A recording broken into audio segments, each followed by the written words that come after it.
listening to the Pelicans Postgame Report on the PRO Media Network for all things Pelicans. Perfect.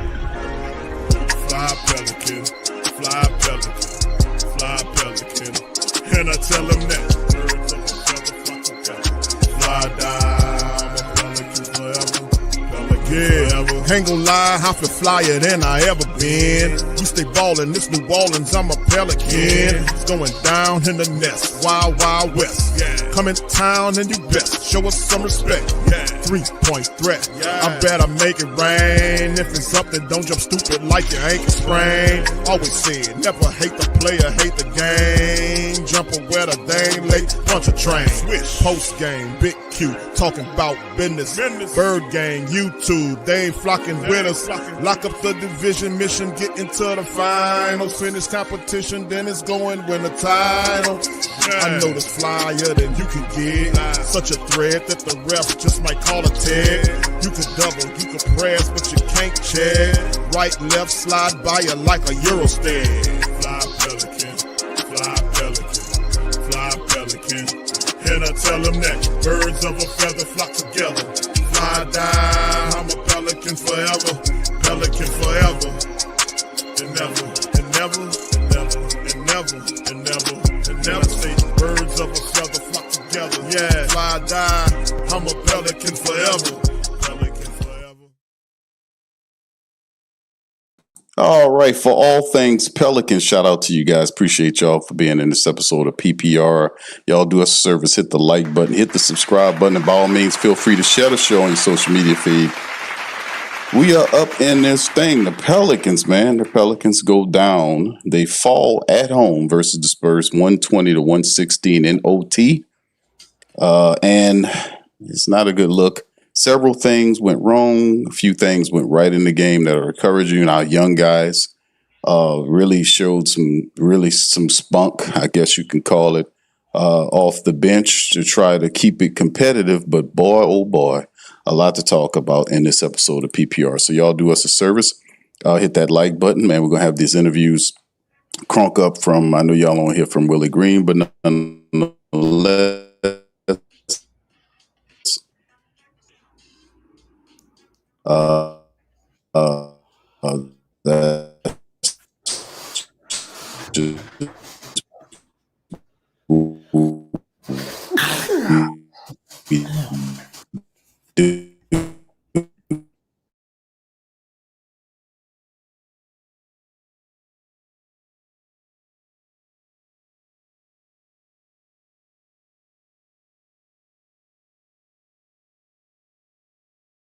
there. All right, DC. Yo. All right, there we go. There we go. All right, we in here. We have a couple of little tech issues though, but DC, can you hear me? Yeah, I can hear you. We all good, man. We had the robot thing going on for a second there, but we all good now. Yeah. Well, we here, man, and 120-116 in overtime. Pelicans fall despite Wemby being out. Several opportunities to seize the game. Getting to the line of the free throw attempts, which was really killer for the Pelicans in this matchup. Zion, we're gonna talk about it all, man. It's just so much to even talk about anyway. Willie Green is at the podium. I know y'all not really excited about that, but let's hear what he had to say about why this team was going on. And let me see if I can get him tuned up here. Here's Willie Green, y'all. Hold on here. Let me get him on here. Obviously, tough loss, but let's start with the rookies and. Ian's here for you in the moments that matter. Planning for new arrivals.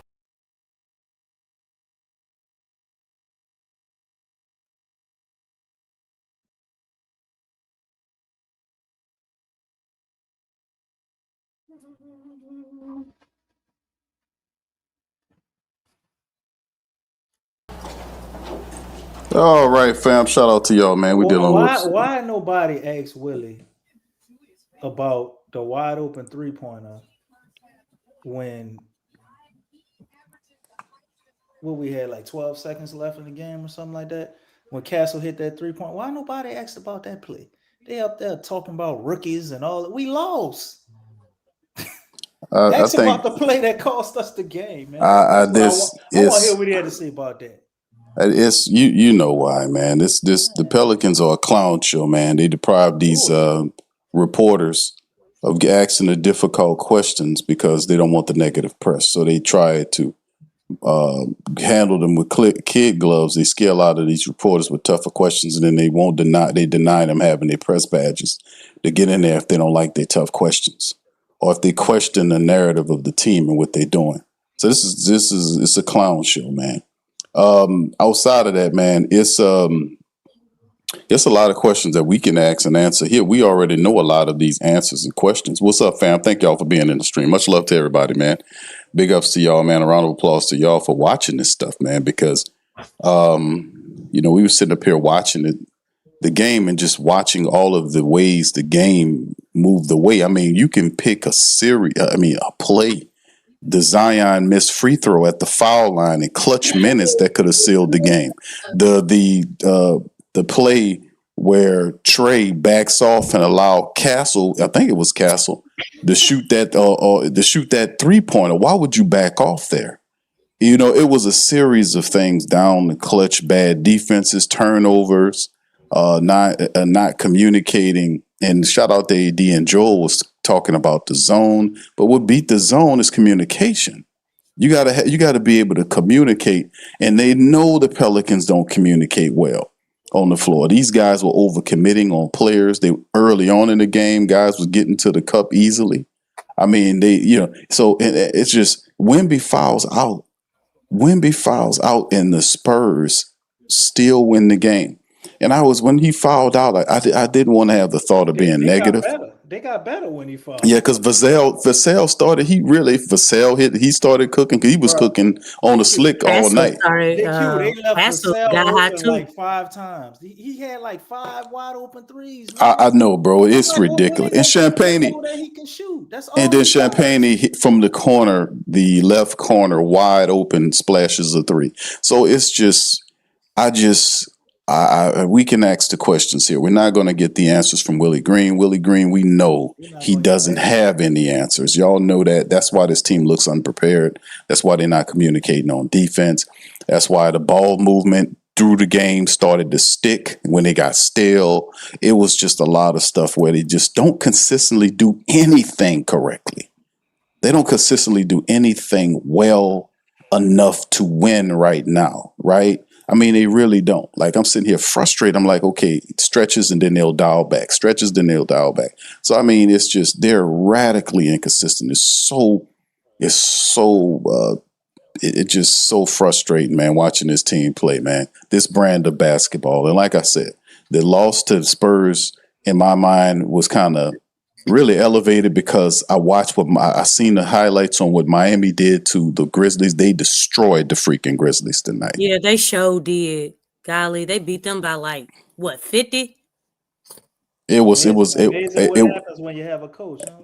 I'm telling you, they destroyed the Grizzlies, man, and we struggled to beat them. We lost by 4 or 5 points. I don't know what it is, but anyway, before go ahead, DC Lex. Whatever points y'all want to touch on before we, because there are more interviews coming up, and we have the stats to go over and all this kind of stuff. So feel free to just voice your thing. Why did we lose this game?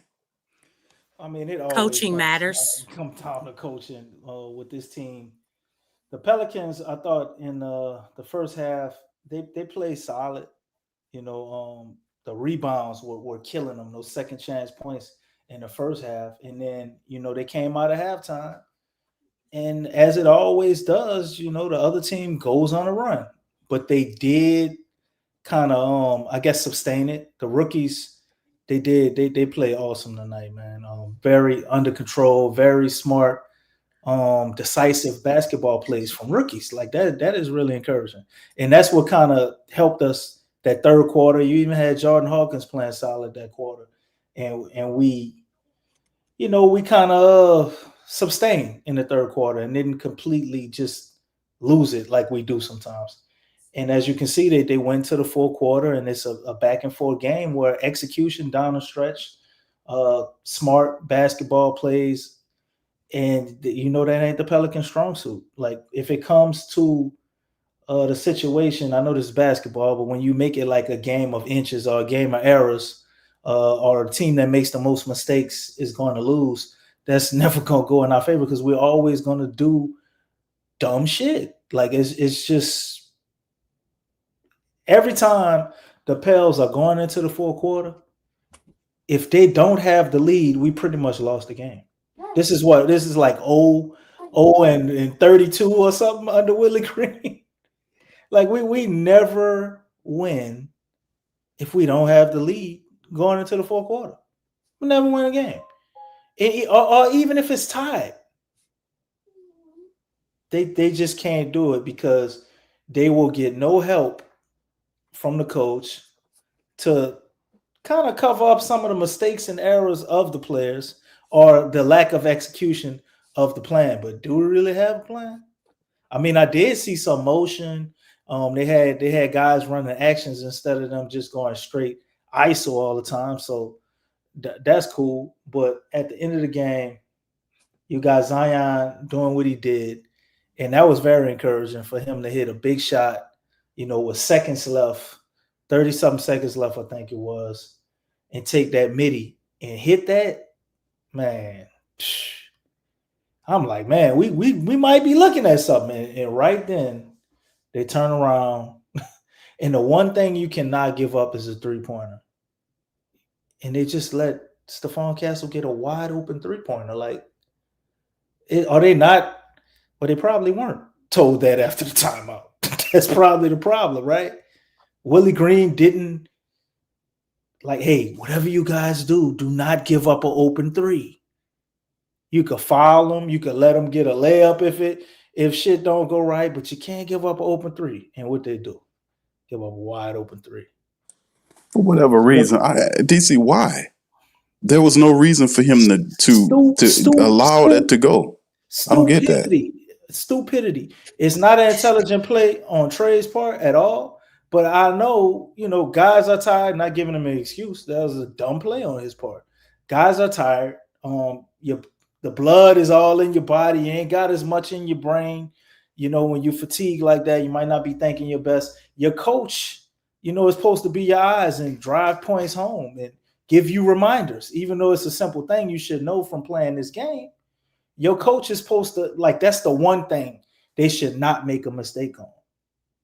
They could have made any other mistake. You wouldn't have been happy about it. They can't make that one. And what they do?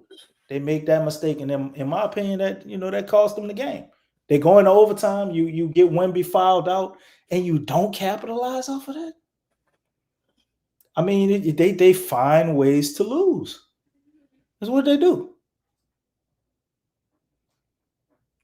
It's don't make me happy to know that we lost to the Spurs, but the change, I have to give Sean and Tasha, who's in the chat. I know they've been in the chat there. They deserve it. Shout out to them. Shout out to you guys for being in chat. You guys won. But the radical thing is how fast the Spurs flipped their team around. Despite losing one of the best coaches in NBA history in Pop, getting a young coach right there who shares the same principles, and then literally taking young assets, all these first-round draft pick players, and turning this team over radically fast. Now, they did get a little help from the outside, the building do that, but at the same time, they took these players and turned them into a competitive team. And the Spurs are a team that is, if they can remain healthy, has a lot of potential. And the fact that they did not have Jeremy Sochan, they did not have Foxy, they did not have what was the other player? There was another guy missing outside. I think another guy missing. But anyway, they didn't have some of these really talented players. These are starters for them, and they still were able to turn it over with. I forgot they had Harper. All of the stuff that they got with Castle from last year. What he did, and then Harper came in there and played reckless abandon. He had a beanpole and Cornette. Oh yeah, they didn't have Kelly. Kelly was hurt. So I mean, could you imagine if they would have had those guys? They would have ran this goddamn team out of the building.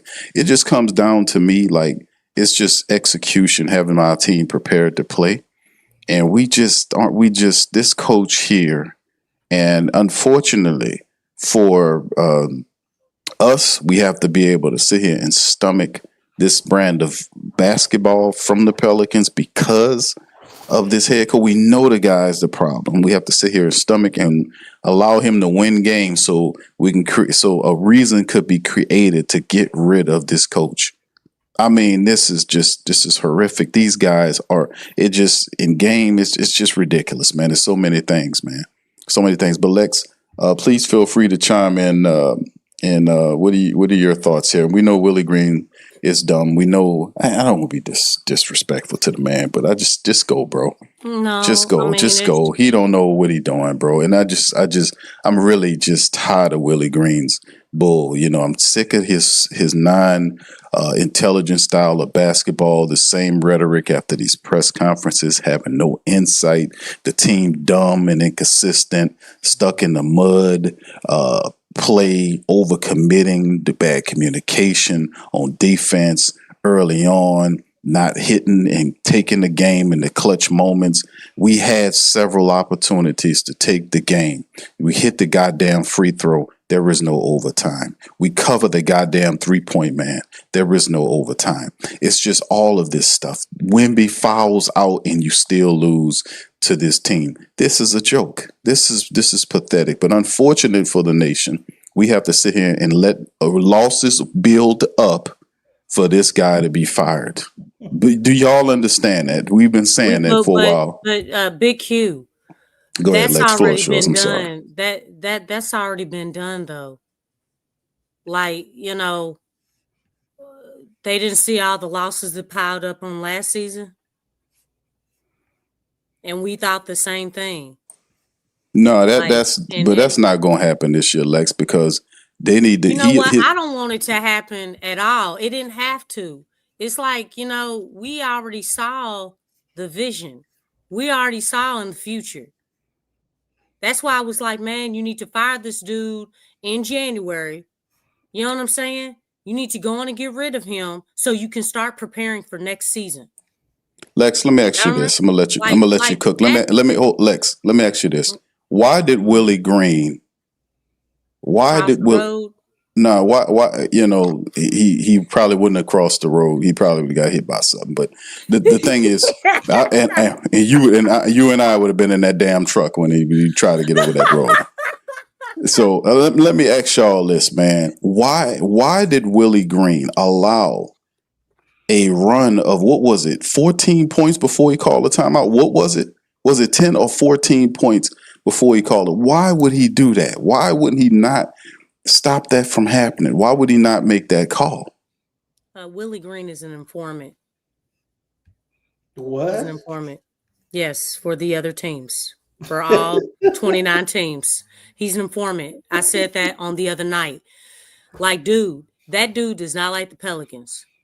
He was placed on the Pelicans to sabotage and to just change the complexity of everything. Literally, if you look at the decisions that he makes down the stretch, they don't make sense. But guess what? It makes sense to the other team. Actually, they're banking on it. Like, he literally makes the game plans for the other teams like they really don't need help, right? They don't need help. But they're like, come on, Willie, come on. Come on. Good, he did it. He did it. He made the move. He took Zion out. All right, let's go. You know what I'm saying? You know what I'm saying? Zion was the only one who was scoring, and he took him out. He took him out after that big play. Thank you, Willie. Thank you for taking out Zion, because he had you on a roll. As soon as you set him down at the 6-minute mark, what happened? The Pelicans didn't score, y'all. They didn't score. They didn't score until Zion got back in the game. Zion was hurt. Y'all see that? Y'all know what I'm talking about, don't you? I know what you saw. He was playing good defense, and he was kind of setting the tone on the defensive end. Yes. And Willie took him out, and I was like, "What are you coming on right now?" He was setting the tone everywhere. He was the only one who was scoring for the team. Nobody else was scoring. Nobody else was scoring. Zion did all the scoring, and he took him out. Tasha even saw it. She just said it. Man, he be doing things at the wrong time. Like, dog, keep Zion in the game. You're up by 6. We need to extend the lead. Why are you taking out the only person who has it going? And then guess what? When he brought him back in, the Spurs went up by 3 or 4 or something like that. It was up. I don't remember how much, but you're right. But you Because see what I'm saying? I was like, like, why are we taking so long to bring him back in? Let him get some Gatorade. He needed to take a quick break and come on. But you know what? That's his problem, though. That's the problem. Like we don't have anyone on the other team, on the opponent teams, that are stopping the Pelicans. It's the Pelicans' own coach who's stopping the Pelicans. The momentum, the feel of the game. You know what I'm saying? Like, I'm going to say this. The pick and roll should be one of the main plays.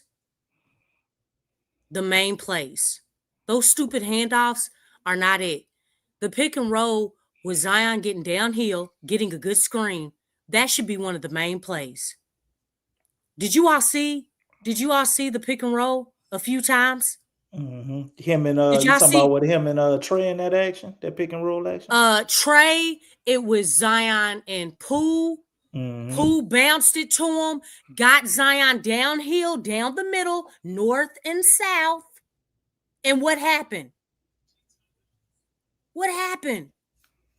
Mm-hmm. It worked. And then what happened? They weren't doing it. It's like, why was that gone away from? And one thing, I don't know if y'all noticed, but I still have a question mark on Jordan Poole. But right now, that dude is like a 1/4 wonder, and then he disappears. I don't know if anybody else noticed that, but I really I'm glad even at the end of the half, Zion was like, "No, let me get that rock, dude. Let me get that rock." He told Poole to go on down. Poole had like a segment where he turned the ball over a whole bunch of times. Careless turnovers. Doing too much. Like, I started getting PTSD. I was like, I had to blink my eyes like, okay, is that CJ? And I blinked my eyes again, and then I opened them up, and I was like, this says Poole on the back of his jersey. I'm like, what is going on here? Going behind his back when it's like, dude, you don't need to do all that. Like, you are turning the ball over. That the defense isn't even doing anything to cause you to turn the ball over. How many turnovers does that dude have? Who, Poole? Yes. Let's see. He only had 3, Lex. Man, it seemed like he had more than that. It really did. They may have to go back and count, but I don't know. He just seemed like he kind of disappeared. But it seems like, for some reason the rookies right now are playing better than Herb, Trey, and Poole right now. I don't know if it's the timing of when they're doing things. Queen, that dude did a wonderful job. Awesome. He did a wonderful job getting vertical when they came up in that paint, just stood straight up. Man, hey man, now that was really nice. I was really proud of him. He did make some special plays that didn't look right, but he was disciplined right there, and really helping Zion out with Wemby, using his height and stuff, because obviously he has more height than Zion does, but that helped out a whole lot. But man, like, I do want to say kudos to Zion, because he was doing it on both ends of the floor, and he was guarding the best player on the Spurs team for most of the night. He was doing good on Wemby too. You know what I'm saying? Like, every time when Zion was on Wemby did not score a lot. I don't know if you all noticed that. Mm-hmm. He couldn't get around him. He could not get around him. Zion was really working his handles. He really started making Wemby doubt his handles because he was up in there. He got low. He played with his chest. But Wemby did not get around him. He really didn't. I mean, I thought that was really great. And this is the same guy who, who was playing against Dallas. Wemby was doing everybody against Dallas. Everybody. And to see Zion hold his own, because he did have a lot of one-on-one situations. And I know Wemby's put on weight. But, one thing about Zion is power. You know what I'm saying? He is power. Guess what? He's speed too. You know what I'm saying? He may not be long, but he does have speed and he does have power. And, you could definitely see the struggles on a night. But Zion was right there. I think Zion had a double-double too. Mm-hmm. Yeah, he almost had a triple-double. Oh, okay. Yeah, he almost had a triple-double. Lex, his numbers are very comparable to Wemby. DC. Is that you? Is that me? What? What are you talking about? I'm sorry, something else was going. But anyway, his numbers were very comparable to Wemby's numbers. To be honest with you, Zion, his temperament, he was attacking. He dunked on him on the first play of the game. Yeah, that was. But nice. he had it on his mind to get at Wembanyama. But he finished at 27, 10, and 7 assists with 3 steals for Zion Williamson. He was +6 in 37 minutes. He was 11 of 16 from the free throw. I wish he would hit just one more. There wouldn't be we wouldn't have this whole team mess. But he had very solid numbers, man. He was really spectacular in his play. And I want to say, he was pretty good. Yeah, I wish he would have made that free throw, but I never feel like, it shouldn't even came down to that. It really shouldn't have. Again, there was a lot of times where there was a lot of one-on-one. Like, and if you look at the end of the game, you know what killed us? It in the clutch. And I've said this many times, if the game is close, a lot of times the Pelicans are not winning. What was this game determined by? Well, you mean a lot of times, Lex? All the time. But I'm just saying, like, that's it. This game was determined by 5 points or less. Just like there we go. The Memphis Grizzlies. Determined by 5 points. If the game is close, the Pelicans are not going to win. We've seen this stuff before. At the end of the game, which team had more discipline? Which team had more structure? Which team, executed a whole lot better? Because there was no discipline towards the end of the game. There was no structure. There was nothing. It seemed like there was no game plan either. It's like we saw that panic mode again. We saw the team go into panic mode, and it's like, hey, coach, you want to call a timeout? Maybe settle your troops down, maybe, or something. Maybe get a play together or something. That's your job. But all he could do is hey, run faster. Just go faster. Going faster without any type of plan is reckless. That's just flat out reckless. That's what he does. Lex, he twiddle his finger and tell him to go down the court. Doesn't mean anything. They need guidance. It is guidance. We're telling you to go faster that way. Yeah, that's what Willie Green is doing. The guidance, such an idiot. You haven't given, speed up, go fast, but you haven't given the fast purpose. That's a lot of a Russell Westbrook type thing. where you're just going 100 miles per hour, but you have no goal. You have no direction. You can't do that. That's not basketball. Yeah, that's I've seen him do that in this game, man. It's just the defense. And I've said this I don't know how many times about the Pelicans defense. He's supposed to be a defensive orientated coach. The Pelicans, the first half and even into the second half, especially in the first half, I mean, rim running extraordinary. Rim running extraordinary. Just a conveyor belt of rim running in the first half where guys are turning the corner and getting to the rim. Bad communication on defense. It's supposed to be his thing. So it's a constant thing that we've seen last year, the prior year, where it's just they don't have a real staple on defensive, offense, or anything to lean to. And they're not going to climb or improve and get to the points or the places that we think they can get to until they can get a more structured head coach, a guy that can build an identity in which the team is supposed to play. With this guy doesn't have an identity. He talks about force and pace.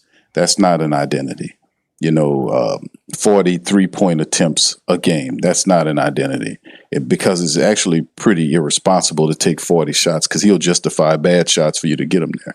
And of course, that Jordan Poole shot fits right into it for him to go down there and hike up that stupid ass 3-pointer about 7-8 feet from the 3-point line. And there's nobody around there to get in position. He just jacks that 3-point up.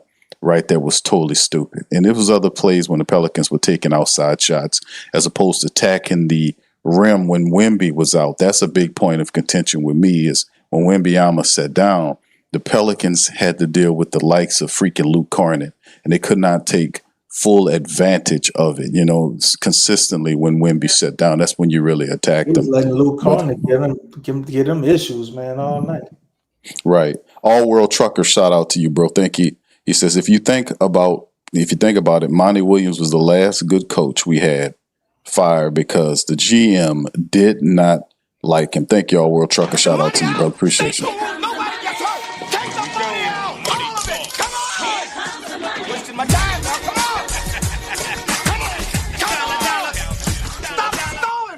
Yes, indeed, man. We got a lot going on, man. Y'all hit the like button, man. We up in this PPR representing the Flocking Nation.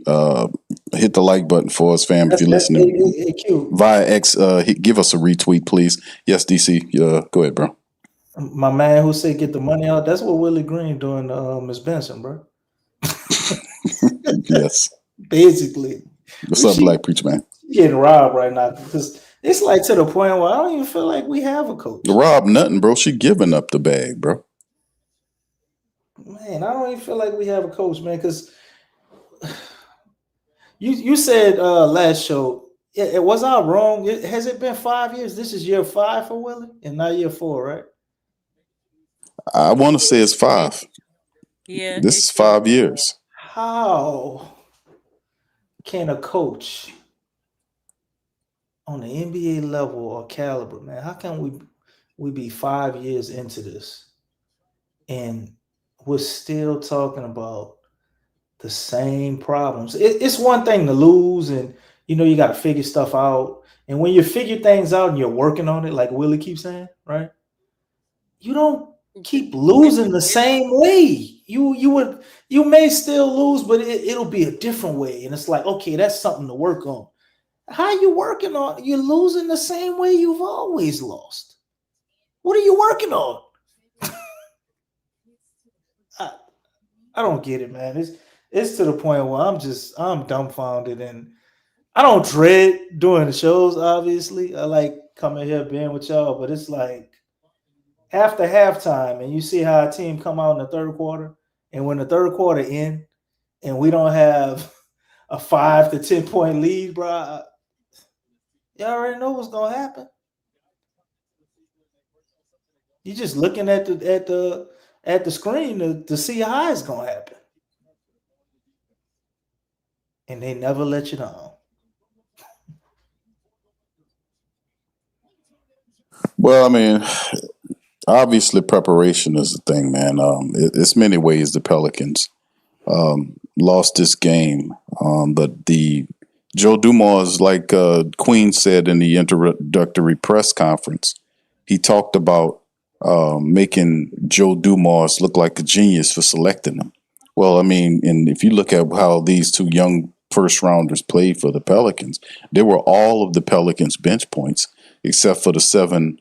Well, actually, yeah, all of them, except for Jordan Hawkins. But the young guys, the first round draft pick guys of Queen, Hawkins, and Fears, they were all of the bench scoring. I mean, in particular, Jeremiah Fears had 13 and 4 rebounds, 2 steals, and Derek Queen played 35 minutes. He had 15.6 boards and 2 blocks. You know, so the young guys really played. I'm really impressed with Fears and Queen as these two young guys really played. We just had a series of different things that went wrong that we were supposed to capitalize, and they failed. It was many different things. It wasn't just one thing, you know. It was many different things. It was poor defense. It was careless passing at times. It was just really curious adjustments, curious not calling timeouts when you need them to stop them from cooking on drives. It was just different. It was a stew pot. It was a buffet of bullshit from Willie Green. And I'm just sitting here puzzled about, why is it they practice all the time. We share the clips of them at practice. But yet and still, these are the things as a team you're supposed to be prepared for when you get into the moments of the game where these type of things matter, like the certain defenses you're supposed to practice, things you're supposed to know what to do. I'm really surprised by what Trey did in not covering a 3-point shooter that kind of pushed the Spurs ahead. I'm really curious about that because there was some communication about that. Even AD was sitting there saying, no, you do not. He called it out before. And this is something that I constantly see things that happen with the Pelicans. Like they get to these moments and they're not prepared to make the step. And you can see it in they play. Even guys as confident as a Trey Murphy III, who played 46 minutes tonight, he put up 24 and 10 rebounds with 3 steals, which is pretty respectable. But that play was really a really bad play in which if you're on him, the guy's 6'10". I mean, Trey's 6'10". If he's on him, he's not going to hit that shot. There's no way he's going to hit that shot, man. Yeah. But he kept going under the screen. I'm like, dude, Yes. This is clutch time. Like, I need you to understand time and situation. Like, this is really important. You play up on somebody. I don't even care if they miss. The fact that they're bold enough to shoot, look, in the clutch, like, that's just like free throws. It don't even matter what your percentage is.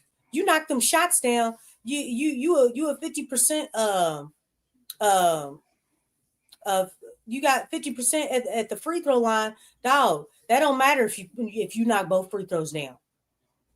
It doesn't matter. And it's the same thing if it's clutch time and it's a key moment, it's a key situation, you got to play up on that.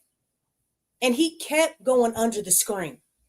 It's like, dog, you didn't learn the first time when he did it. Every time you've done that, it's like you haven't been conditioned. Like, I'm going to need you to adjust to the fact that this dude is popping it in your eye. That was just really horrible, especially, and it was a momentum killer for the Pelicans. A huge momentum killer. But defensively, like we've got a lot of defensive liabilities on this team. A lot of defensive liabilities. Because Jordan Poole, I know he did some good things, but my goodness, on the defensive end, that dude, he was barbecue chicken. Rough. He was barbecue chicken. Like, they were going backdoor on him. I'm like, dog, you are basically canceling out all the good things that you're doing on the offensive end and really probably over. Like, everything, the liabilities that he was, building up on the defensive end were overpowering anything that he was doing on the offensive end. The Pelicans can't have that. I don't know what the answer is. I know Jordan Hawkins needs playing time, I guess, but golly, dog, I mean, you're getting beat so bad. Like bad. Like they're backing you down, they're pushing you around, they're going backdoor on you, you're losing sight of the ball, you don't see ball, see man. That stuff is a problem. And it's like, then with Herb defensively, like he's doing, decent things, but offensively, he was god awful. You know what I'm saying? It's like there's liabilities on like we need more of the two-way, man. Like, guys being able to help out offensively and defensively. And it just seems like there's a lot of one-sidedness.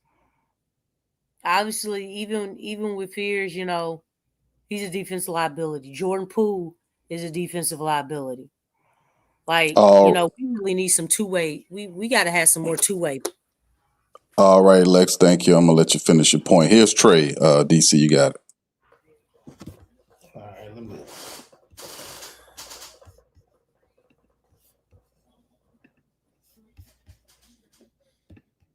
What happened? It's coming. Oh, okay. Young Derek Fear, shout out to you, Black Preacher Man, with the super chats. Brother says, Lex, shouldn't Willie Green be telling you what he said? Yeah, what I said. Derek Fears. I mean, Derek they're a nice combo. Yeah, that's the combo, bro. They're a nice combo. That's right, brother. Derek Fears. All right, so you got to get his name right, though, bro.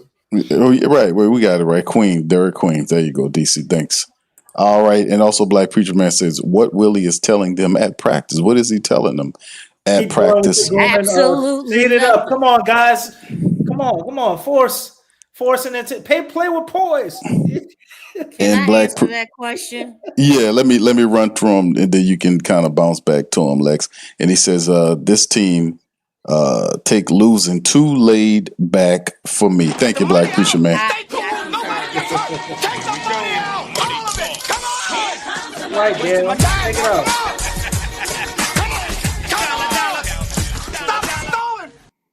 Go ahead, Lex. Floor's yours. I concur with Black Preacher Man. I feel the same way too. You know what I'm saying? We don't Pelicans don't have enough chip on their shoulder. They really don't.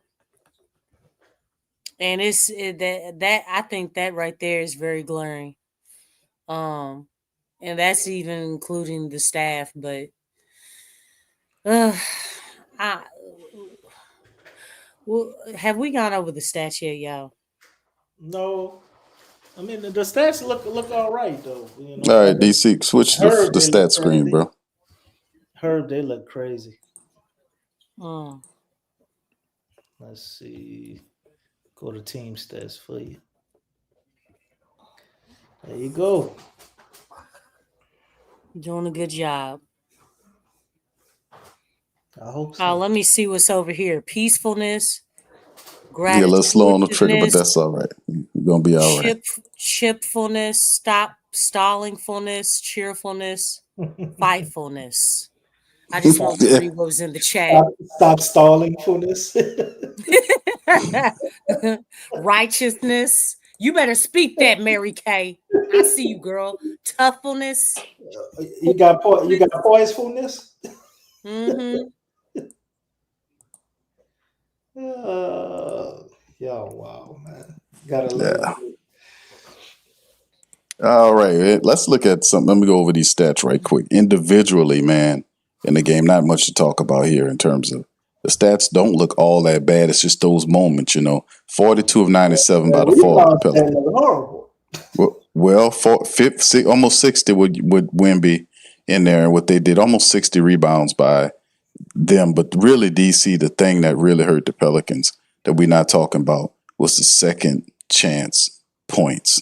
The offensive rebounds, these people had 20 of them. So they were able to keep this game alive. The Pelicans on the offensive glass really just didn't look that well. But outside of that, they 43.3% they shot from the field, 42 of 97. They were 10 of 32 from downtown for 31.3%. So 10 of 32 didn't shoot well at all. They were 22 of 29 from the foul line for 76%. They were 59 to 45 on rebound Spurs way. The assist game, 25-24 Spurs way. They had 10 to 6 Pels way for the steals. The blocks obviously were the Spurs, 13 to 3 there. And of course the turnovers, Pelicans had 15 turnovers, 20 points off turnovers versus the Spurs 19 giving up 24. The fast break game was Spurs 22 to 17 points in the paint, 64 to 60 for the team. Now the largest lead the Pelicans had in the game was 8, was Spurs was 9, so it was kind of a close situation. And then, of course, from the individual statistics, Zion Williamson led the day for the Pelicans, 27 points, 10 rebounds, 7 assists, 3 blocks for Zion. He was +6 as well in 37 minutes of action, 8 of 18 from the field and 11 of 16 from the charity stripe. The next man up was Trey Murphy, 24 points, 10 rebounds, 5 assists, 3 steals from Trey. He played 46 minutes, including overtime period, that's obviously. 9 of 18 from the field, 3 of 8 from downtown. Perfect from the foul line was 3 for 3. He finished 21 from Jordan Poole in 41 minutes, 8 of 20, 3 of 9 from downtown. He hit the 2 foul shots, so he finished with 21 points, 5 assists, 4 boards, and a block from Poole. So those are the 3 20-point scorers, all hitting the 20s. Not too much from Herb Jones. Herb Jones, no points from Herb. He was 0 points today in 28 minutes. That's just terrible. He was 0 for 8 from the field, 0 for 5 from downtown. That didn't stop him from jacking it up, though. He was -20. He finished 0 points, 7 rebounds, 2 assists, and a steal. Herb Jones scores 6 points or even 8 points. It changes the game. But this man had no points today. Saddiq Bey played in 28 minutes. He finished with 9 points, 3 rebounds, 2 assists in the matchup for him. And then, of course, the young guys off the bench. Derek Queen, 15 points, 6 rebounds, a steal, a block, and 2 blocks, actually, and a steal. In 35 minutes, he was 6 of 8 from the field. He had that shot that three-pointer that didn't hit anything, but he did hit 3 for 4 from the foul line. And, of course, Jeremiah Fears, in 29 minutes of action, he had 13 points, 5 of 8 from the field, 3 of 4 from the charity stripe, +7 from him, +5 for Fears, by the way. 2 steals and assists and 4 rebounds for Jay Fears. And Jordan Hawkins, in 18 minutes, had 7 points, an assist and a rebound. He was 3 of 7 from the field, did hit a 3-pointer for the Pelicans off the bench. And that's pretty much all they had in terms of scoring for them. So, yeah, if you're Herb Jones, you can't start the game.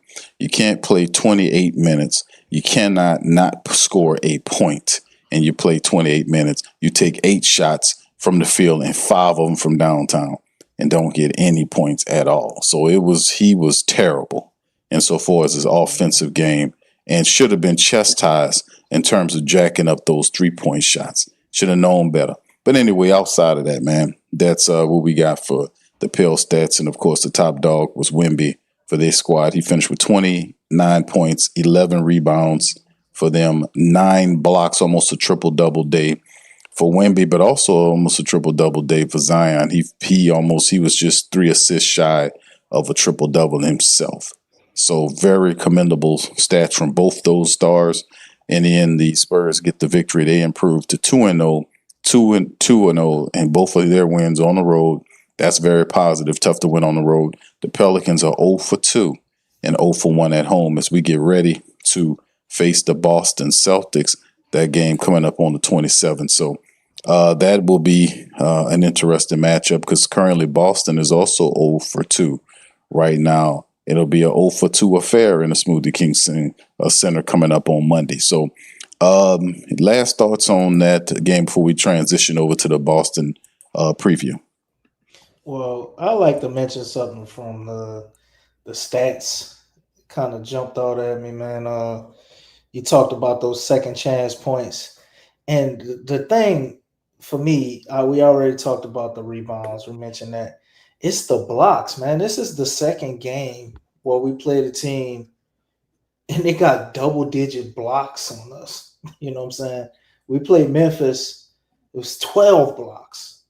Jared Jackson Jr. had like 7 blocks. We play Wemby tonight, which is a little more understandable. It's Wemby. Jared Jackson Jr. is actually a defensive player of the year too.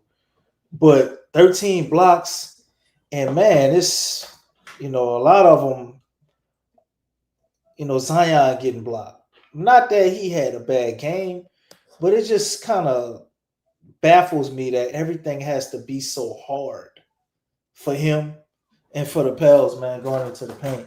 We're going to have to figure out a way to improve the spacing, even though it should be improved theoretically with Jordan, Poole, and Trey out there. And you see Trey at the mic kind of, he's kind of like a little arrogant about him and Jordan Poole on the perimeter, and they don't want to leave us. It fully ain't kicking in yet to help Zion, and those blocks are standing out. So going into Boston, man, we gotta figure out something with that, man. We can't have this dude in the going against 2-3 people. He get past one guy, and then the big man just meeting him at the rim.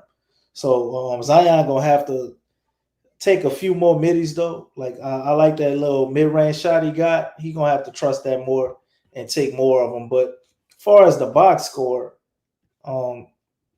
Z pretty much he replicated the game he had the previous night before. He's a little better. Triple-double in my book because he had so many passes where he hit guys and they just didn't make the shot. He should have definitely had a triple-double. So Zion good tonight. Defensively, love what I saw from him. Trey, this is the quietest 24 points I've seen in a while, man. I concur. I'm glad you said that. He didn't play horribly, but it's like Trey just felt so. It wasn't impactful. Yeah, there you go, Lex. It was not impactful. At key moments when we needed him, like there was a stretch when Zion was out, and Trey was probably our best player out there. I don't even know if he attempted a shot. It just was very weird, and it's been kind of awkward. And a similar thing with Jordan Poole, the first quarter, as you pointed out, Lex, very impactful. And then the 3 quarters after that, when he tallied up another 10 points or so, it just was very uninspiring. He had a couple of wide open 3-pointers that we really needed, and he missed. But all in all, I would say it's okay for these two. Not horrible, but I definitely don't want to see more of that. Like they would have to improve or find ways to impact the game at a better clip. But the story for me, or at least the thing I'm looking at, is like, okay, man, we got something. When Willie Green get fired, it's the 2 rookies, Fears, just intelligent basketball play tonight. Obviously, he's not gonna go 70% every night, but still pretty solid game. I just wish he was a little more aggressive when we had those long lapses, and it just was so difficult for us to score. He was kind of out there, in very key moments of the game, and he was just making smart plays, trying not to do too much. But I think we could have used a little more aggression from him later in the game. He kind of does his thing, but when those key moments come up, you Zion, that guy, you got to put the ball in his hands. But tonight, it just was like it was just Zion, at the end of the game, and we kind of needed somebody else to step up and help him. But Derek Queen, too, was another guy defensively kind of jumped out at me. You had Derek Queen, kind of holding his own a little bit against Wemby. Obviously, he was getting him, but he wasn't just dogging him out, and this is supposed to be one of the negatives on Derek Queen, like his defense. And when I watched him and went back and watched his Maryland, I didn't think his defensive tape was that bad. He's just not a tremendous athlete. But he has a high basketball IQ. He kind of knows where to be, when to be. And you've seen a lot of that tonight. And now you can see why, Big Q, I was telling you, my thing towards the end of the year, I want Derek Queen to kind of be in the closing lineup with our bigs, man. Matchup dependent, of course. But I think he brings a lot more to the table offensively with his passing ability, his ability to be able to score. He's a decent rebounder. He needs to improve there. And he's a solid defender. And his skill set out of all of our bigs, he's probably the best one. But still a rookie, still got a lot of stuff to learn. Got some fundamental things he's got to improve on. He needs to get stronger. He got a lot of things there. But the brother played 35 minutes tonight, and we would have got run up out the building if it wasn't for him. So shout out to Derek Queen, man. Awesome game.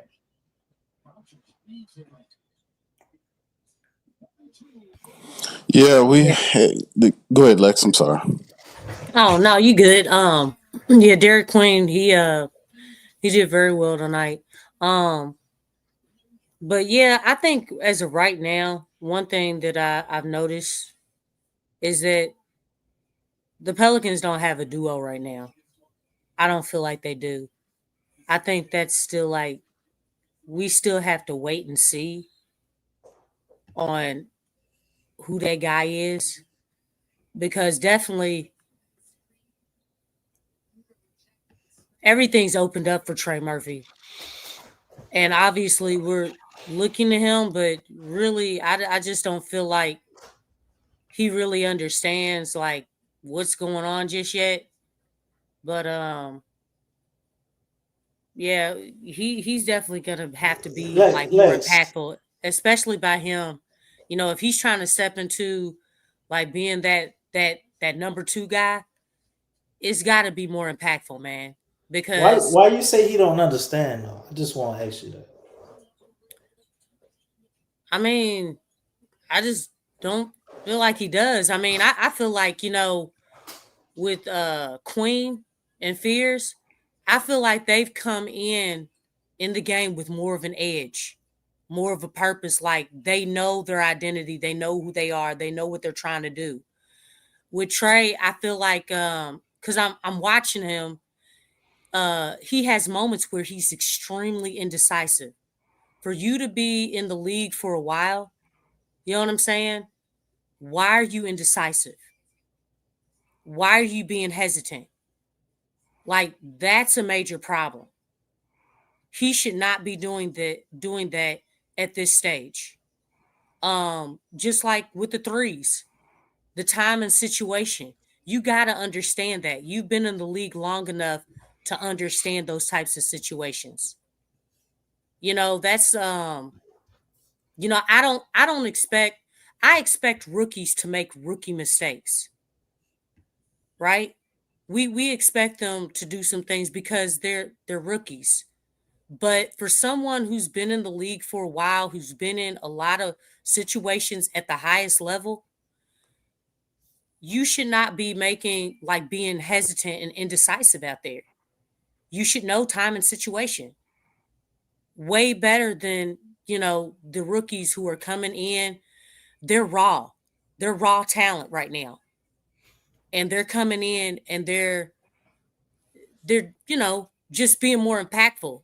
And I know it's just been 2 games, but, you know, right off the gate, we need Trey to show up. We need him to be impactful, not just to put up the stats. Because like you said, his stats were quiet. Like, it's like, you know, you didn't even notice. Because when you looked at it, it's like, dang, Trey has this many points. He's played this many minutes. But when you're watching the game, you know what I'm saying? It just didn't seem like that. But that's the difference between when you have points or you have stats that are non-impactful compared to points that are impactful, like the timing of those points, the timing of when you're getting stops, those timely stops. It's a huge difference, But you know, it just seemed like, you know, Zion, like at some point in time, like Poole, Trey, and obviously Herb was non-existent. we can't have that from Herb, because really the minutes that Herb played, they were kind of like dead minutes because there was no production and he was chucking up shots. That kind of killed us. Really, it's like if you're in that situation, Herb, slash to the basket, take 2 dribbles in, don't settle for the 3-point shot. They left him wide open. And now that, if he's having games like that, they're definitely going to be playing off of Herb. And guess what? That closes up the paint. So I'm just looking at situations, but Poole seems like he really comes for just like one quarter, and then he disappears. I mean, he's done that 2 games in a row, which is kind of weird. So that's all what I'm saying. At this stage, it's like Trey, Brandon's not here. You know what I'm saying? That position's opened up. You're in the starting lineup. Dude, you've gotten your feet wet as far as, just, being impactful. But now it's like, it's a situation where you have to be impactful every night. Just like we expect Zion to be impactful, because you got to have at least 2 guys. We know Zion's the number 1, or is supposed to be the number 1 on the team. But, if you're that second guy, that third guy, whatever guy you are, you got to step up to that plate, because and it takes pressure off of Zion. Zion's going to do his thing. You know what I'm saying? He's going to make things easy for you because he's that number 1 option. But we got to, you got to do your part, because that's the only way it works. I mean, it's still 5-on-5. It's a star-driven league, but every star does have that other guy that's impactful with him. So,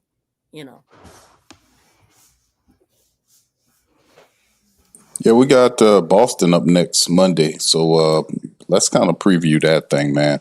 Like I said, both teams are winless. The Celtics always a problem for us. I know the Pelicans did add DeAndre Jordan at some point. They'll probably end up, rolling him out to kind of help out the big situation. We know Carlo is on the mend as well. Eves is also dealing with his own issue with that ankle. So we'll see DeAndre Jordan, who was added to the team today, be used at some point as in the depth situation. But in terms of this, the matchup indicator has a prediction that the Pelicans, they're giving them 51% chance over the Boston Celtics in the Smoothie King Center. Now we know the Celtics Lex, what you say about that matchup indicator? Is that for gambling purposes? That's and it's been right the last couple of games. Didn't it predicted correctly? The last 2 matchups, the really, truthfully, and I know we say should a lot because you watch the games. The Pelican Club is supposed to be 2-0. The Memphis game was supposed to be a good win for them against a short team dealing with injuries.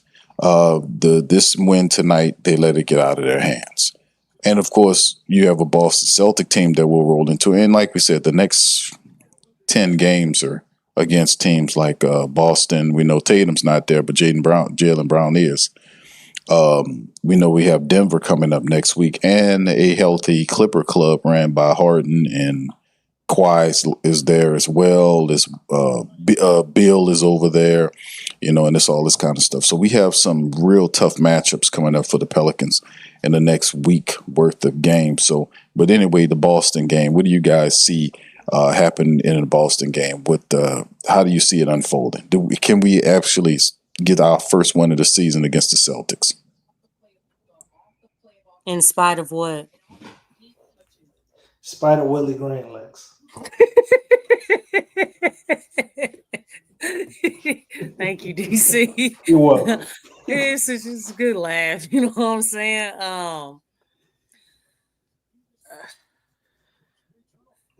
What you say is going to happen? What? Will the team be able to beat their head coach? I mean, the Boston Celtics got an insider. and stuff on the Pelican squad.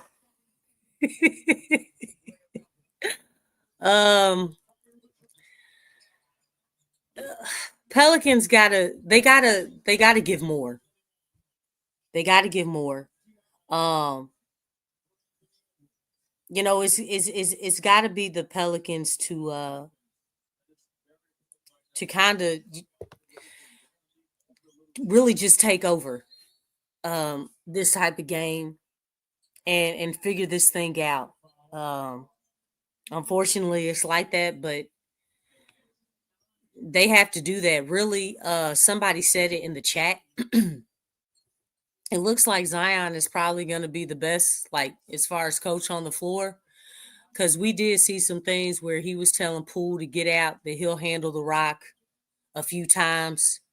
When he was, communicating, for guys to get off of Wemby, that he has them, and he was, moving with a purpose.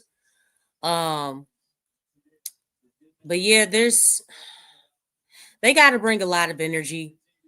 Again, there's nobody on Boston who can guard Zion. The ball needs to be in Zion's hands. I don't know how many touches Zion got on tonight, but he needs more, because 90% of the time, which is really, really good, you know what I'm saying? Great things happen when the ball touches his hands. And I just said, touching his hands. I didn't say necessarily Zion shooting every single time. He makes the right decision because Zion is a willing passer. He wants to get his teammates involved. And not only that, Zion attacks the lane and he dishes. That's something that you don't really see a whole lot from Jordan Poole, Trey Murphy, even Fierce sometimes. Like, it's kind of rocky sometimes. Whereas Zion, he's always thinking to pass and to get guys involved. So we're definitely going to need that. I would love to see the pick and roll. I would really love to see the pick and roll as far as Zion getting north and south, because they're not going to be able to handle that. I've seen Boston, but I don't know exactly who all's on their team. I know who's not on their team. But yeah, they just, if the Pelicans, if it's just merely talent and they're playing with that edge, playing with that fire for the whole game, not letting up in spite of, things happening down the game, when the game is coming to a close and stuff like that, they should be able to win. But it's one of those things that, it could also go the other way around, unfortunately. Because Memphis, we were supposed to beat them. And look what happened. And then they turn around and get whooped up. They got beat by 32, man. 32. So, yeah. Pelicans just got to bring it and just find a way to kind of really help coach themselves. And then stay away from one-on-one stuff. Got to play as a team and got to be more disciplined, especially in the clutch. Back to you, DC. Mom, are you done?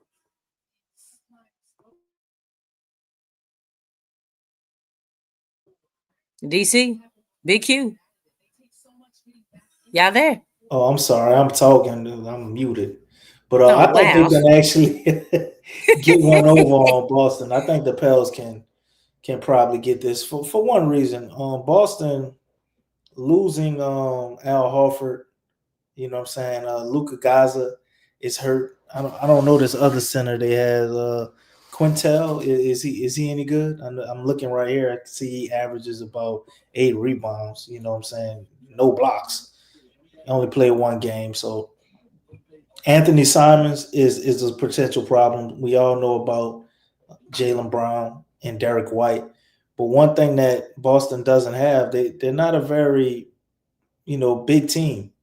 So looking at their lineup, I'm thinking Neither are the maybe Pelicans. right, but they don't have a Zion, Lex. And I'm looking at It's true. the lineup and the guys that are out here. If we can hold our own on the perimeter, because they got a lot of versatile players. Derek White, you got Jaylen Brown, you got Peyton Pritchard come on and give you something. Sam Hauser turn it up on you. Even Chris Boucher can hit from the perimeter. So you really got to get things in control at the 3-point line against them. You know what I'm saying? Anthony Simons, that addition to him, another really good scorer, 3-point shooter. So looking at him, I don't think Zion is going to have the problems he's been having the last 2 games, as I pointed out, with all of the blocks. Or that's what I would be looking for. If that continues, that's an issue that they got to get fixed. But I think this is a team where we're actually bigger than Lex. Or at least you could say they're not bigger than us. Now, will DeAndre Jordan suit up? Carlo McAvish suit up? That definitely can help things a lot, because tonight I hated the fact that they started Sadiq Bey at center. I thought that was the stupidest shit ever against the Spurs. Oh, is that small ball? Yeah, Lexxah small ball. Oh, yeah. We have an actual guy that played center in college that you spent the 13th draft pick on. Like, why? But he is so dialed in to small ball. It's crazy. It's crazy. Sadiq Bey did a decent job, dude. Held his own the best he could, but I just didn't understand it. So he made Queen basically get in the game, prove his impact, and earn, his minutes the rest of the way at center. But I think we would have been a lot better off if we just wouldn't never did that. You know what's crazy though? He only playing center by default. Oh yeah, as soon as DeAndre Jordan or something, he's gonna start DeAndre Jordan. Why? He's gonna start putting Queen in at the 4 for Zion. I think he may. They keep subbing him out for. I don't like that either. But Queen is not a 4. He's not a 4. He's a 5. He looks the best when he's playing the 5. I don't like him with Willie don't know that. Everybody else know that but him. I don't like his minutes with Messi. They don't. No, really with Messi, it's awful. They don't. But you know what, Lex? I think he could mesh well with Carlo though, because Carlo. That's because Carlo is a stretch. He's a stretch 4. Right. He can space the floor. Yeah. Even if they switched and they had him playing the 4 and they put Carlo at center, I don't think it would matter, because the way that there's not a real strategy, to the offense. So defensively, it may matter, but other than that, I still think they can make it work either way. But it really don't make sense to put Carlo at center when you got Queen out there. But if Queen starts with this lineup we looking at, and you put him out there with Zion, Trey, Herb, Poole, I think that can be a very good lineup. Obviously, which it won't make any sense to see Zion subbed out first. That's really what I want to see. I want him to start just to see, Lex, if Willie is so fucking stupid that he would actually sub out Zion before Queen, who's a rookie. I really would love to see that rotational adjustment to see what that shit looks like. You know what I mean? But really, for some reason, he's playing center and he subbed out Zion first. Because Herb is not playing well. Like, you know what I'm saying? Like, you're didn't think he played well in the first game? He looked okay. I just feel like Sadiq, the chemistry that he has with Zion, and not only that, Sadiq, he's playing on both ends. Sadiq Bey didn't have 0 points. You know what I'm saying? He Yeah. gave you something on offense. And he's a solid defender. I know. And when you're looking at the league right now, in every position, a lot of these teams, they have two-way players. Like, there's a lot of liability on this team. There's a lot of talent, but there's a lot of liability. And henceforth, that's why I think Slim, you pointed this out earlier. Like, there's too many, defensive breakdowns. There's too many defensive breakdowns. And if guys are not going to communicate, it's like, well, guys, at least be some two-way players. Don't just be a liability, whether it's on the defensive end or the offensive end. But that's a huge problem right now. It's a huge problem. And so with that being said, Sadiq needs to be out there. And I'm not saying this is not in no way, form, or fashion. This is not giving up on Herb. I don't want nobody to think that. But right now, Herb needs to work himself in. I mean, right now, the team is like on a 2-game losing streak. And if we're really talking about getting off to really good starts, which I don't think the starts are really a problem, really is coming out of the half. Because the Pelicans did lose that third quarter, didn't they? Of course, Lex. They only lost it by 3 points, though. But they did lose. But it's still a loss. They never, when they win the third quarter, they're gonna lose the fourth quarter. That's usually how it goes. We play 4 good quarters, we win the game. All right, somebody said no defense equals no championships. I'm gonna be real with you. The Pelicans ain't even close to the championship stuff. No. They ain't even close to like playoff. What are we talking? Like, they gotta establish habits in the regular season. Okay? You have to establish winning habits like now. But Pelicans ain't even to even bring up championships right now. What are we talking about? You know what I'm saying? I mean, just being realistic. I'm not saying that's not a goal, but right now, defense does win championships, but you also have to put the ball up in the hole. And I would rather have a two-way player than just a one-way player, whether it's offense or defense. If you're on the court, you need to be playing on both ends of the floor. You need to be a threat on both ends of the floor. Because if you're looking around the league is about matchups. It's about matchups. You got to be able to give something on both ends. All that one-dimensional stuff is not it in today's game. If you're keeping up with the basketball trends, you can't be a one-way player. You can't just go out there and just rebound. You think you're in favor of them benching Herb right now and him coming off the bench? Just for right now, because the thing is, like, look at the start. Look at the start right now. I thought he probably was one of the better players to start. The first game, Herb was actually playing awesome.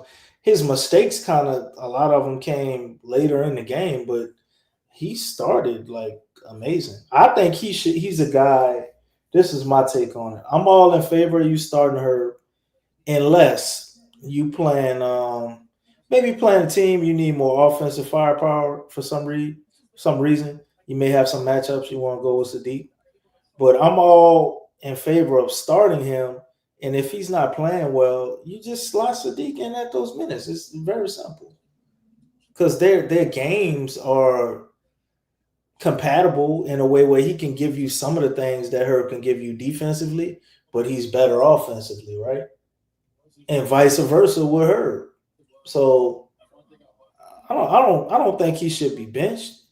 And That's right. Bird Talk, my man said he hurt his ankle in the game. And I also saw him, he was pulling, moving that shoulder a little bit too, a lot during the Okay, game. so he's not all the way 100? I mean, you know, it's the I mean, because I Pelicans, so thought, when they say that you're cleared, you're good to go, right? I mean, yeah, and if that's the case, then you can be cleared and good to go, but you know, he did have a significant shoulder injury, and I'm sure he's got to knock off some rust. I mean, Trey did too, so I don't know. Well, we saying the same thing with Trey though. He's not at his best right now, so maybe that could be part of it. I mean, you can't really give him any excuses. Well, if you can't go, does it? If it ain't right, you know you shouldn't. Is it play affecting his decision making though? Nah, it shouldn't affect the decision making. I mean, I'm just saying, like, look, it to be realistic, nobody out here is I guess.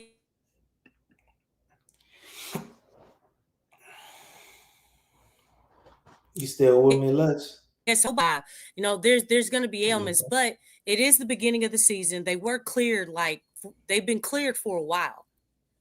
But I don't know. I mean, still with decision making, you know, I don't feel like that's an excuse for Trey, but I don't know, man. I mean, really just want the team to get out to a good start. I'm sorry. Go ahead. I don't know. You good. I mean, you know, I really was not trying to see this team see the same things that I saw last season and the season before and the season before.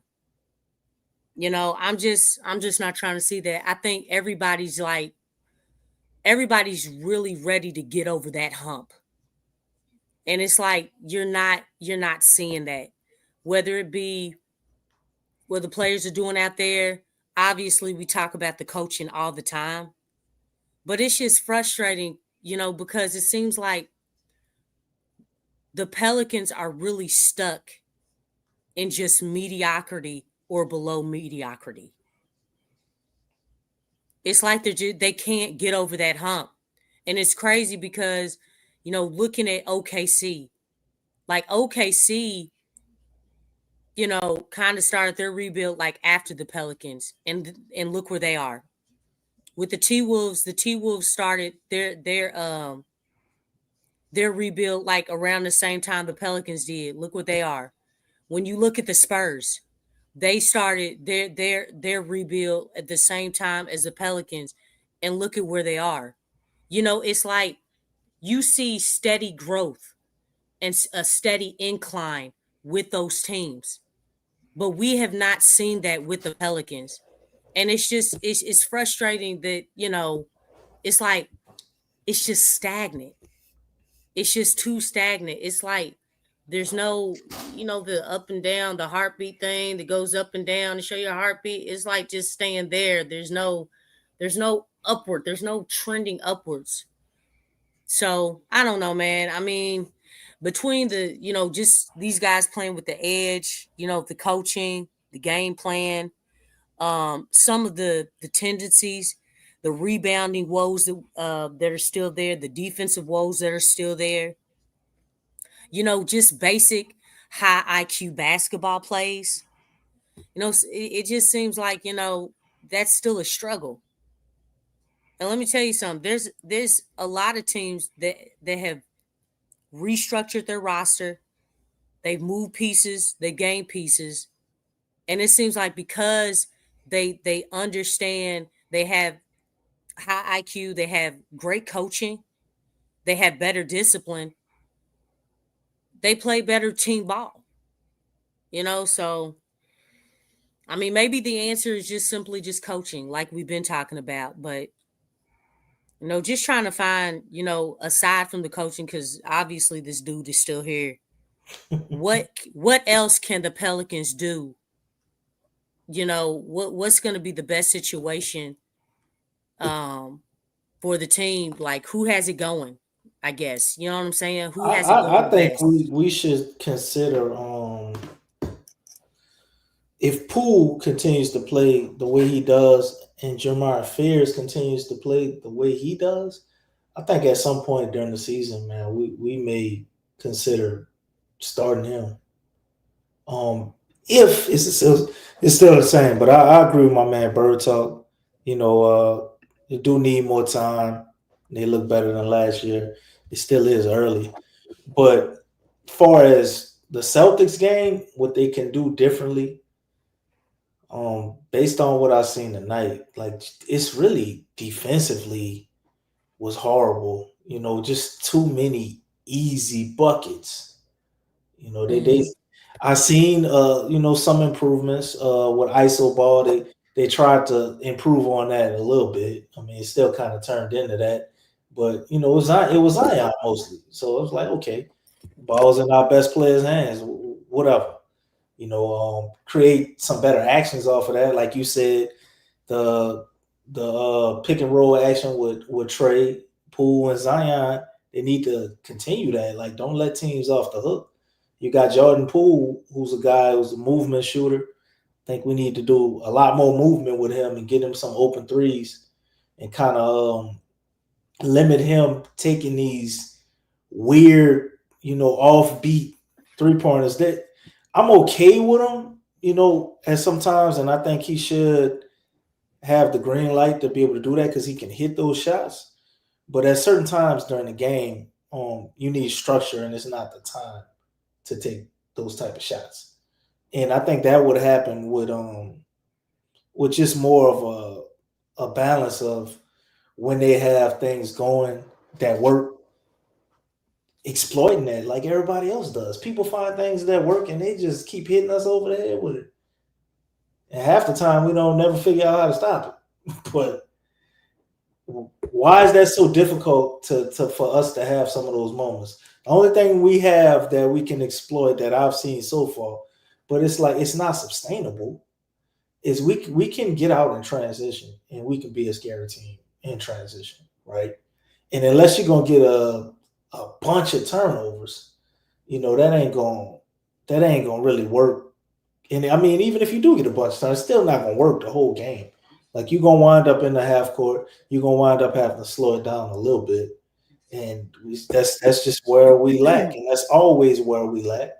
And yeah, Slim Side, we need a floor general, but we don't really have a full floor general. I think Jeremiah Fears can possibly grow into that. He's not a complete floor general yet. He definitely has the attitude, the maturity for it. I think his vision and his passing needs to improve. Although I'm not like downing him or saying he's making a bunch of mistakes. He's a rookie. He's 19 years old. Dude came in the league at 18. You know, he's obviously going to have to learn. And we keep seeing him getting better and better every game. So to be Boston, they just going to have to build on tonight and not make the same dumbass mistakes that they did. Really, offensively, we could have obviously been a little better, but we lost this game defensively, in my opinion. So,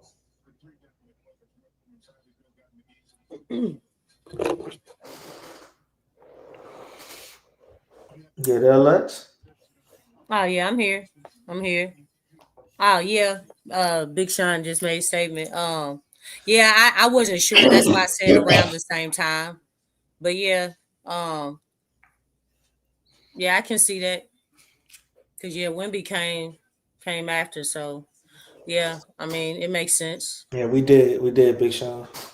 But you know, even so, that actually proves my point even more, Big Sean. You know what I'm saying? No, I'm gonna get like you. They I'm gonna get you to step out on a limb. You know what I'm Lex. saying? I want to What's ask up? you: can you point out anything positive about the Pelicans? I didn't point out some positive stuff. I'm just messing with I mean, you. y'all don't ever hear the positive stuff. I hope so. I mean, I did point out. You say some stuff here and there. You be hard on them as you should, because this is unacceptable. But I mean, messing with you a little bit. I'm ready for the team. I have high expectations. You know, I don't want to lower my expectations. I want the team to come up. You know, I want them to be in the playoffs. I like somebody mentioned championships. I would love to. I think everybody would to talk about the Pelicans in that fashion. Like that's a good thing. That's a positive thing. But we're seeing a lot of things that are reoccurring, like a lot of bad habits, you know. But yeah, I did point out that Zion did have a great night. The pick and roll when they did run that was beautiful. You know what I'm saying? Queen when he guarded Wemby, when he was getting vertical, when they were attacking, like Wemby had some great just defensive efforts. Same thing with Zion, taking on Wemby and offensively doing it on that end. Mm-hmm. The rookies, I feel like the rookies have really been stepping it up. They've really been I feel like they've been a little bit more impactful in everything that they've been given. But I saw good things and I did specify those things. I'm recalling, what I've been saying, but yeah, I just guess I point out things that, I mean, it's a lot of stuff. I mean, we already know what it is. But yeah, I ain't trying to be negative though. I just, tell the truth. You know what I'm saying? It is the truth, and it's a lot of negativity to it, and we got to point these things out. But I just wanted to hear just something that you see from the team that's already intact that we really don't have to improve on, or it's Willie Green non-dependent, something he can't fuck up. Yeah. So. I mean that it's hard because it's hard. I mean because fundamentally like boxing out, you know what I'm saying?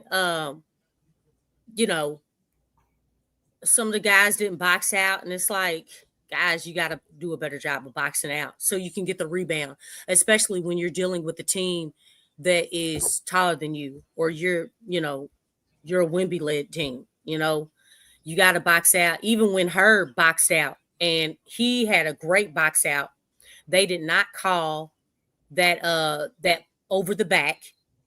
You know what I'm saying? And everybody was looking like, I mean, really? Like, you can't lean on somebody's back like that. He boxed him out. You have to reward him for boxing Wemby out. I don't know what else he could have done. He could have did, but I'm glad that we did see the box out. And that's one thing that Herb did do well. He boxed out Wemby because that's what you got to do. That way, I think Joel was like, the referees very, very seldomly see box outs. That's why they didn't call it. I'm like, dog, I don't need you to help support what, you know what I'm saying? I mean, you supposed to know the rules. You know what I'm saying? That's not a good excuse to give to the refs. You gotta, that was just a push in the back. But the Pelicans they have to be dialed in and really build winning habits, because this organization does not have a record of building winning habits in the regular season. It's too many ups and downs and too many of the same mistakes day in and day out. The whole purpose is like, if you're playing, you want to improve each game. You want to improve each month. You don't want to still be having the problems that you have in October. You should not be having those same problems in March. Can we all agree there? Most definitely. I mean, but that's something with the Pelicans. Some of the problems that we see in October, if Willie is still here, we're probably going to see those problems in March. And that's where the problem lies. It's like you want to see improvement. I don't think Willie gonna make it to March, Lexxah. Well, I'm just saying. But If you get what things I'm keep saying? going Like, at this rate, there's no way he makes it to March. the goal is to just get better. I don't expect these guys to be perfect, but I'm not trying to see like one-on-one. I'm not trying to see one-on-one in March. Dog, y'all need to play as a team.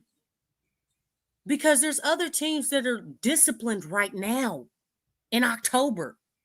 They're moving the ball. You know what I'm saying? They're not taking turns just, okay, I'm going to go and then, okay, you can go and then, okay, I'll take this one this time. No, play as a team. Shooters, if you see the pick and roll, watch the ball and make sure you're relocating. Watch the defense. If the defense is sucked into the action that's going on in the pick and roll, dude, go back door. You know what I'm saying? Like, these are basic things that make basketball easy. And you see it all the time. The thing is that, you know, the way that the game plan is and the way that this so-called system is laid out is that it doesn't deem for guys to move. It does not promote ball movement and player movement. And ball movement and player movement is winning basketball. It's hard to guard. Mm-hmm. They had spurts of it tonight where they would do that and things worked out. You got to keep got away from it. I think they always do that. But you know what? I actually, for that one thing, I gotta kind of put that on Willie. Willie's constantly on the sideline talking about go, What? speed it up. And when they kind of do that, it's more of a methodical thing. You know, the ball got to touch 4 or 5 players' hands sometimes, man. It might touch 4 or 5 players' hands and then go back to somebody else. And when your coach is on the sideline constantly telling you speed it up, at what point do people just start, trying to force things and take shots to move faster? Because there's no thought process to it. Everything is dependent on this one, 0.5 mentality that we're supposed to have. So it's not a lot of thought process to it. It's not. But I think the 0.5 would be awesome with a floor general. Like, we had a true floor general. I think Chris Paul would kind of made that go. You know what I mean? And we trying to run that philosophy. We don't have a Chris Paul. Mm-hmm. So Big Sean is not Chris Paul. No, good facilitator, but not Chris Paul. Did you hear everything that I said, man? I just talked about a good box out from her. Okay, that's all. It wasn't even the talk about the refs. I didn't even mention them like that. But he did have a good box out. You know, I don't know why you we didn't nobody go there, man. Don't do that. Don't read too much into it. Just want to address that since you had it up. DC, where you go? You went to mute again? No, I'm here. Where'd Big Q go? He went to sleep. He working on his paper. His internet put him out.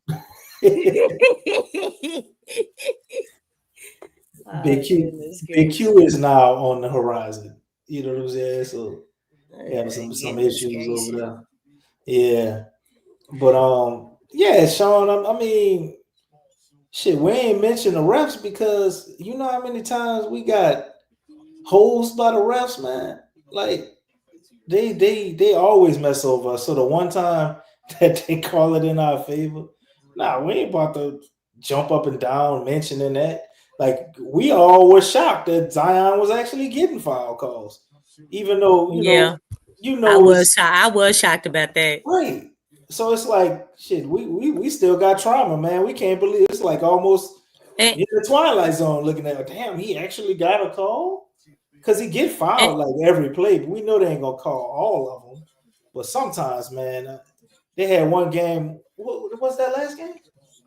Oh, that was a preseason game where Zion didn't get to the free throw line at all. And I'm like, against Orlando? Yeah, he takes all his shots at the rim, and he don't get one free throw. Like, come on, come on, nah. Yeah. So Sean, we ain't mentioned. Yeah. And not only we that, always look at the games and we expect the refs to mess over us, so we don't even care anymore. We don't even acknowledge the refs. Yeah. And I was actually just talking about more so giving credit to recognizing Herb, because that was a really good box out. You don't see guys boxing out. You just see guys, jumping. And because you don't see it a lot, that's probably why they didn't call it, but it was a good box out. I don't know if you saw it, Sean, but, check it out. You know what I'm saying? He was boxing out. It was textbook. You know what I'm saying? And, that was kind of obvious. And that is coming from a referee. Because I'm a licensed referee, y'all. Yeah. What? I can say that. I am a licensed referee. That's a true statement. Ref Lex, Coach Lex, and Ref Lex. Yeah. Yeah, I get some insiders on rule changes and all that stuff, so I can share that with my team and the rest of the teams. You know what I'm saying? All right, Lex, before we get on up out of here, because we're not gonna be able to do the call in tonight. Yeah, I know. Shoot, I got games in the morning. There you go. But before we get up out of here, do you have the Pelicans winning against the Celtics, or you think they're gonna have another collapse? IDK. Okay. You trying to have us on here for 30 more minutes? Is that I don't care with a K?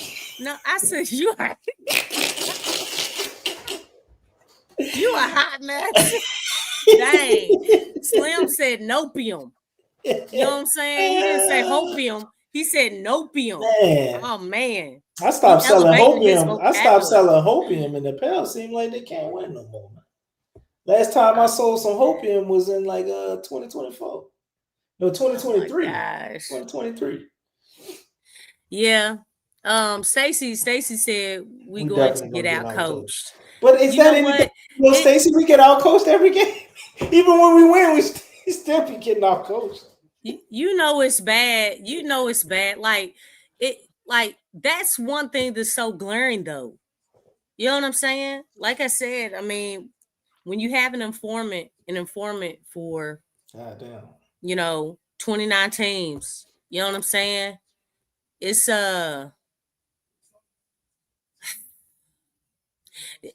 coaching matters. Coaching matters. It really does. It really does, man. So, that really makes a difference.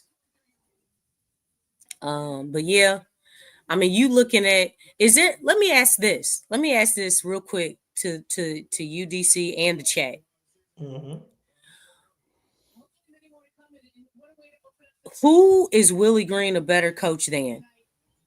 Looking at all the coaches of these other teams, who can we name that Willie Green convincingly is a better coach than? You know what, Lex? I'm gonna do you one better. Let me see if I can get a list of all the NBA coaches up here. And please. You know what? I got a perfect answer to this question, Lex. I'm gonna pull the coaches up still. Okay. Willie Green is a better coach than Chauncey Billups.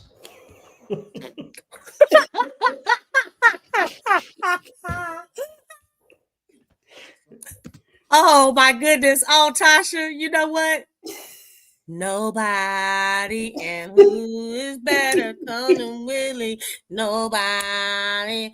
Who is better than Willie, baby? Nobody. You see this picture here? Notice how Willie isn't up here. Oh, goodness gracious. I'm going to point that out first. Is that top 5? I would think so. Oh, man. I would think that was supposed to be a top 5. So you Thank got you, Mother Joe. Tasha. What about Jordy Fernandez? You know, Brooklyn Nets. no. No, we know he ain't better than nobody. He definitely ain't better than Darko. He ain't better than Darko. Nah, he ain't better than him. Nah. Billy Donovan, hell no. Kenny Atkinson, hell no. JB Bickerstaff, hell no. Rick Carlisle, shoot, they really went toe to toe with OKC, man. Golly, as much as I don't like Doc Rivers, he ain't better than I'm not gonna lie, Rick Carlisle, even though it was Jason Kidd going over there, I just always thought it was weird that they fired him. I'm like, the dude, he got y'all a championship. Y'all still winning. But I don't think he liked Luka, and Luka didn't like him or something like that. But Quinn Snyder, no. No, he ain't better than him. No. Eric Spoelstra, no. No. Jamal Mosley, no. No. Brian Keefe. Cool. Let's look at Brian Keefe's bio. What has he done, Lex? You might have one. Absolutely nothing. Brian Keefe was an assistant coach to Steve Kerr, Lex, and we know how that shit turned out. I mean, so was Willie.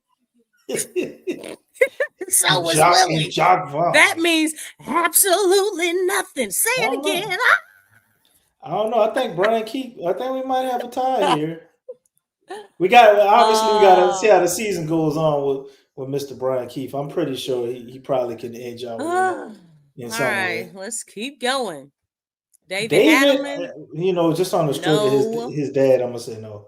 Dang, his daddy, like Willie Green competing with somebody's daddy. His dad was a good coach, like father like son. So but his that ain't his daddy. Hey. You just going off of the legacy of his daddy. He ain't a better coach off of the legacy of his dad. You know what I'm saying? Like, there you go. Good enough for me. Chris Finch, no. Mark I don't even. Why am I? Dagnall. Mark Dagnall. But I shouldn't even mention him. We know he ain't even in the stratosphere. This guy, Chauncey Billups, Lex. You know what? He made some pretty bad decisions this week. Good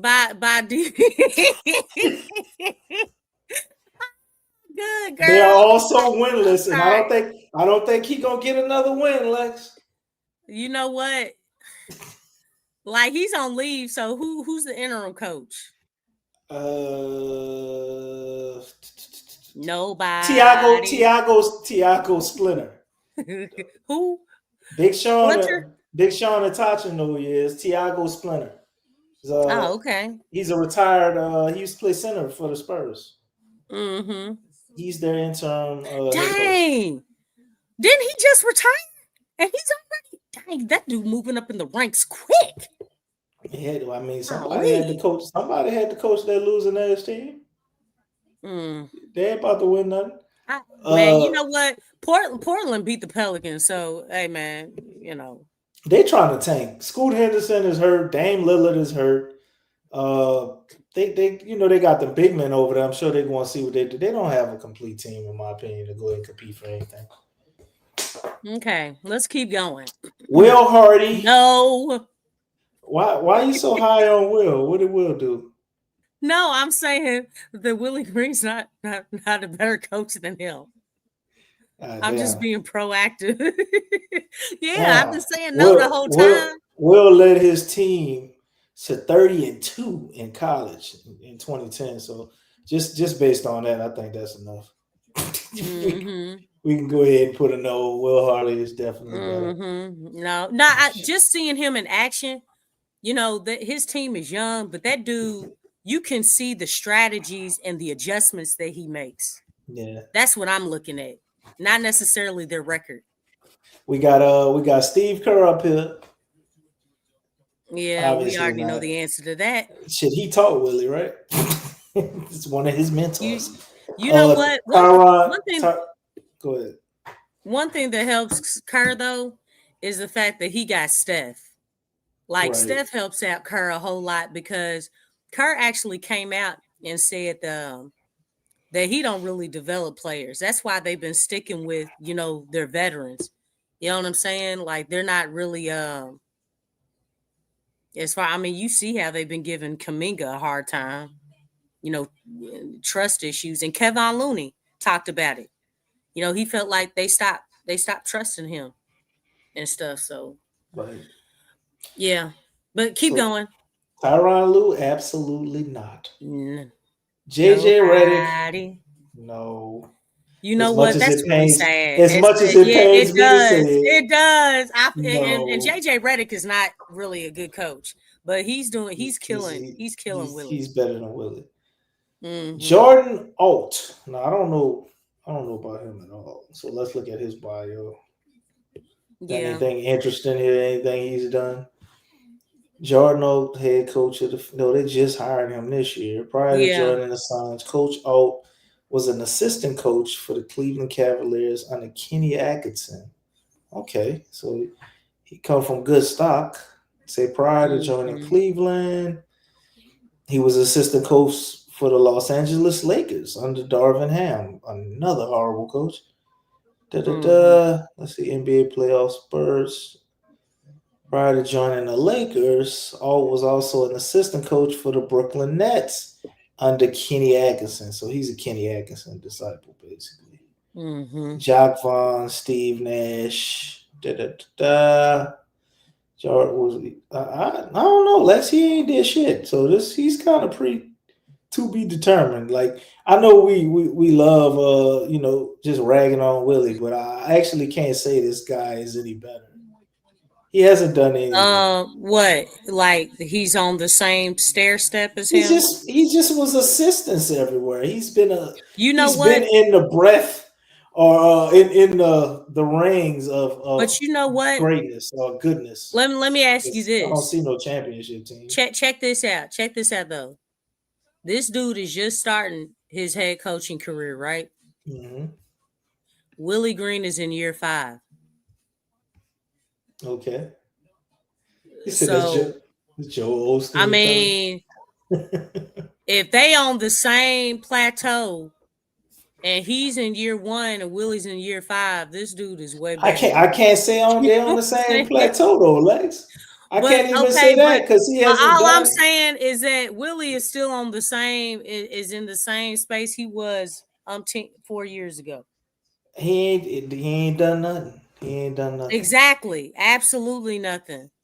I mean, Willie actually he made it to the playoffs, so he had some playing appearances, but that's more than Jordan. That's more than Jordan. Look, he got there and just continued to go down.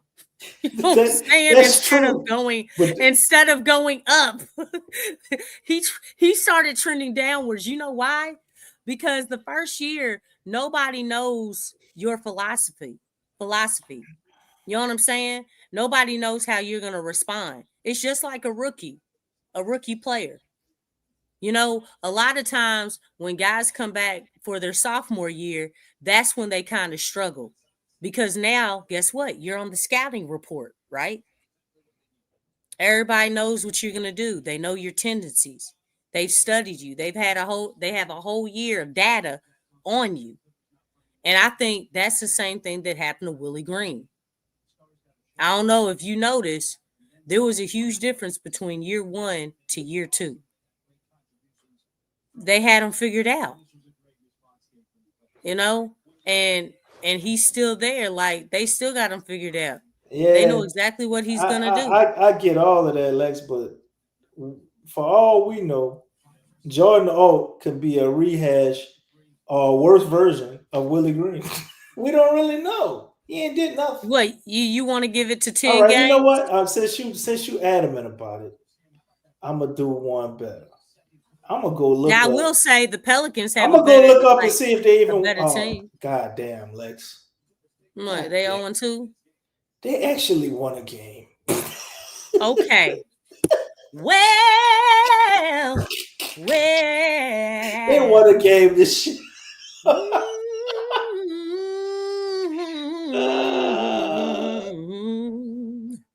I'm gonna just say undetermined. Yeah. I'm moving on. I'm gonna say undetermined. But they beat none other than the Sacramento. Mary had a little lamb. This is who they beat. They beat the Sacramento was Kings. white as snow. So let's see. Can we say Willie Green is better than Doug Christie? Hecky no. Hecky no. Are you taking Doug Christie over Willie Green? Hey, you know what? Doug is a better coach. Doug don't even have no assistant experience. I'm looking here. Doug ain't got shit. You know what? They had Doug took over for the team. What does the chat say? They were What does horrible. the chat say? What's the chat say? The beam got pulled out of there. There wasn't no light, no goddamn beams. Doug is not a good coach, Lex. Hey, but even though he's not a good coach, is he worse to than who? Willie though? You know what though? Thank you, Stacey. He was definitely a better player. I mean, the dude was a starter. That's probably why, you know, what is his name? Oh, yeah, Willie. That's probably why, you know, he didn't, you know, he was just a role player. You know what I'm saying? He didn't even start. And if he did, it was by default. Goddamn Doug Christie. Who else we got?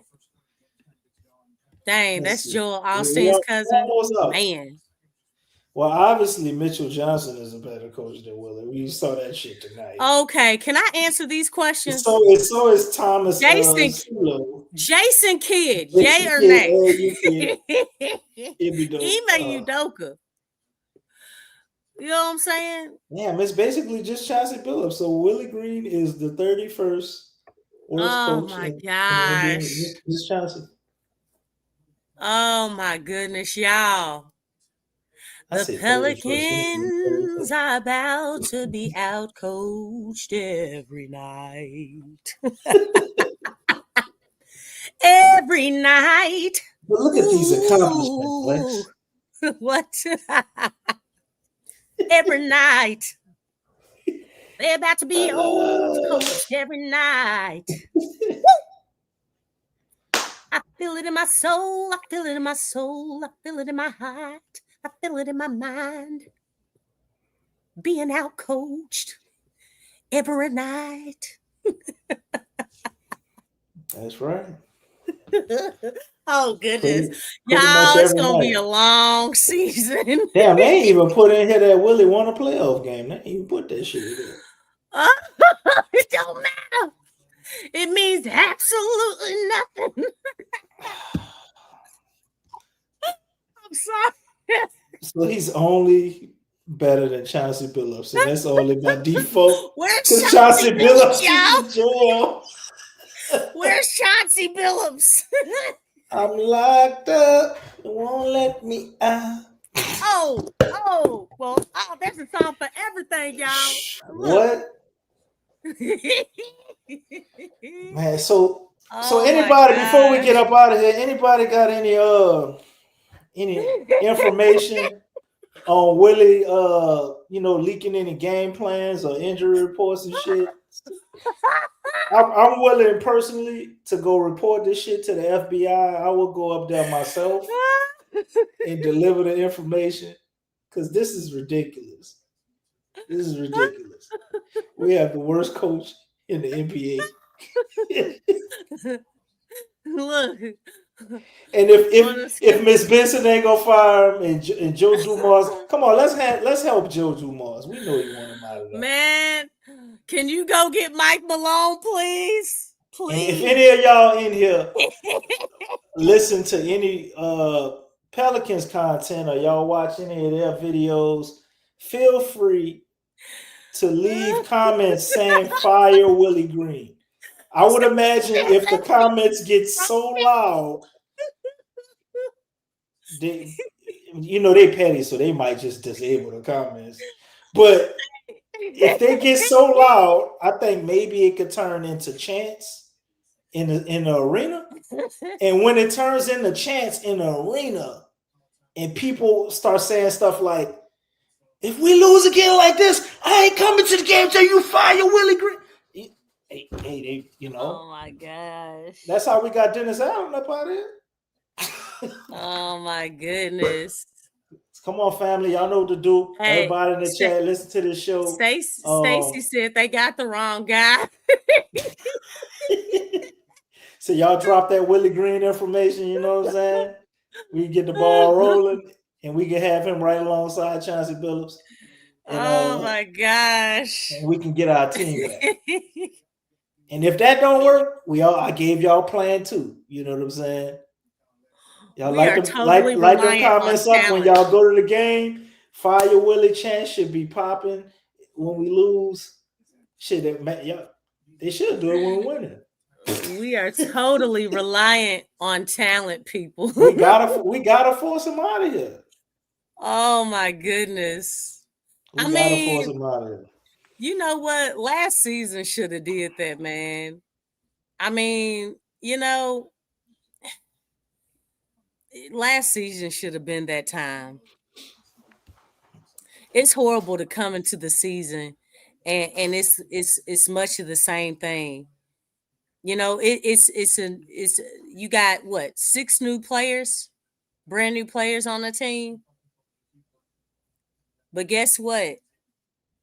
No matter who you trade for, no matter who you draft, if you have poor coaching, it's gonna be much of the same thing. And that's what we're seeing. I think Stacy, you said on the other day that Willie Green and Wemby or Willie Green could have Michael Jordan on the team and still find a way to lose. God damn. You know what I'm saying? You know what? I don't think that's possible because Michael Jordan probably choked the shit out of Willie Green. Michael beat him, punched him in practice or something. They would have had to get him out of there. But the thing is, to say that is really bad. Like, even if you had like some really like just top tier players, he would literally find a way to lose. I mean, he does it so naturally, which is god awful. You know what I'm saying? How do you do that? Find ways to you find it is so easy for you to find ways to lose instead of finding ways to win. Like, that is so backwards. That's like, I'm gonna find a way to breathe in this smoke. You know what I'm saying? All this fire engulfed around me. I'm gonna find a way to breathe underwater.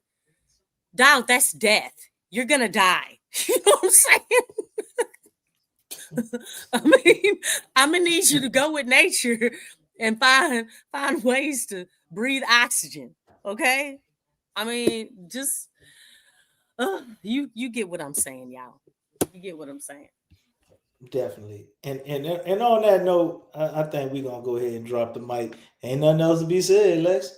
We gotta look forward to the players outlasting Willie Green and overcoming the excellent coaching of Joe Mazzulla, because we know Willie Green is not gonna help them. Pretty sure they're gonna come out strong, and as players get tired and people get in foul trouble and different things like that, or they actually come up with a plan to play defense on us, we're not gonna adjust.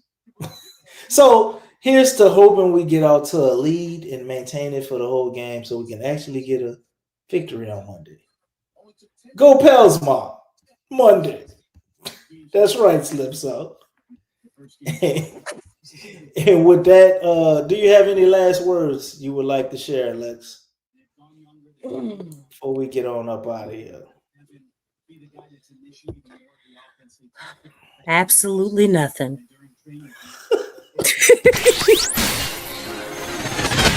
You're listening to the Pelicans postgame report on the PRO Media Network for all things Pelicans.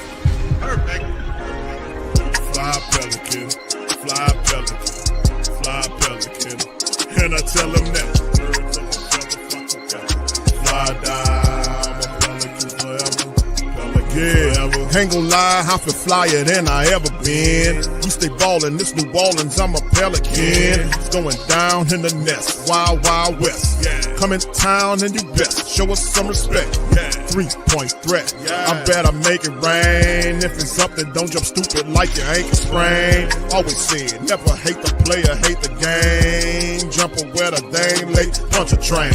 Post game, big Q, talking about business. Bird gang, YouTube, they ain't flocking with us. Lock up the division mission, get into the finals. Finish competition, then it's going win the title. I know this flyer than you can get. Such a threat that the refs just might call a tag. You could double, you could press, but you can't check. Right, left, slide by you like a Eurostep. Fly Pelican, fly Pelican, fly Pelican. And I tell them that birds of a feather flock together. Fly down, I'm a Pelican forever, Pelican forever.